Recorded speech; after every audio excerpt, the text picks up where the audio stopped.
What is going on, everybody? Welcome back to Phones and Drones, and today we have a few things to talk about, and we're going to touch on iOS 26.3 Beta 2 and its lack of an appearance, some things from CES, and a little bit of a talk about the iPhone Fold or iPhone Ultra, whatever it comes out to be. But let's start right off the bat with iOS 26.3 Beta 2 and its lack of an appearance, like I said. And as you can see, 26.3, we still have that e-build. We did not receive a beta this week.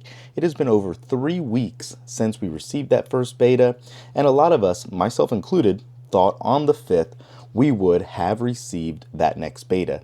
Spoiler alert, obviously it's the 11th and we haven't got it. I think it is safe to say that on the 12th we will be receiving that next beta, and that is tomorrow. So not that much farther of a wait.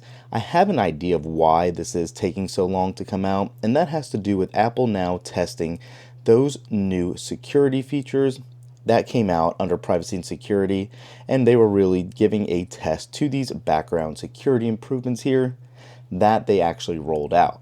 Now, these rollouts, they did do 2 last week. They were not anything at all. It was simply a test. It contained nothing major or anything at all.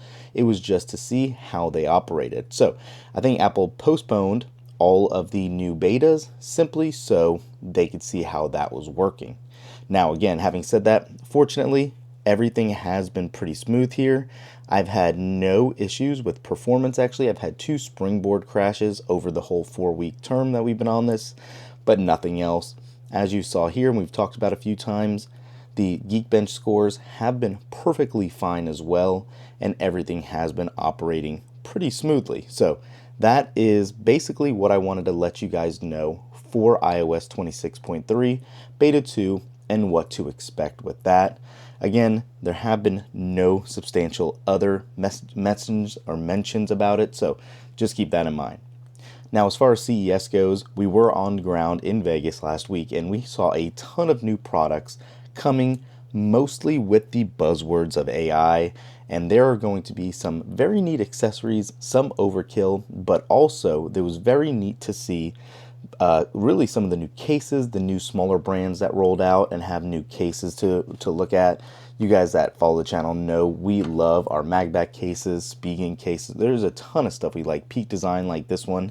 If you really do love that coverage and always like switching out your cases like us, stay tuned to the channel. We have a ton of products coming your way to show you what CES offered, and that includes chargers from Anker, all those assorted case manufacturers, and a couple surprises. So CES was fun. AI was a big buzzword there. That is what I wanted you guys to know about that. And now more excitingly, even though it is a rough print, I did get that file for the iPhone Fold or Ultra to give you an idea of what this could look like. And right off the bat, even from this print, I know a lot of people are talking about it being very good and awesome. Size-wise, I like the compact foldable design, but I just don't think this is it. Granted, the print wasn't that great on my printer this time. It just feels so boxy. I love the Pixel Fold and all of those, but something just doesn't fit right about this. I'm hoping these dimensions just could be wrong, but when you compare it to, say, the 17 Pro Max, or even something else that a lot of people were talking about and thinking it was going to match up against, being the iPhone Air here, I just don't think this is going to be the best design. They're definitely going to take the camera plateau and move that onto this device with an extra camera. That's not a surprise necessarily. It's just how short and stocky it is, I guess. As you can see, it is substantially shorter. I feel like it needs to be a little taller to give you a little bit more of a larger cover display here, and then even a larger interior, maybe to that 8-inch threshold. But aside from that, I'm not sold on this just yet. I need to see real dimensions, obviously, and maybe a better leak or two, but I'm just not sold on that. So that's what I wanted to show you guys today. Short, quick one for Apple Rewind.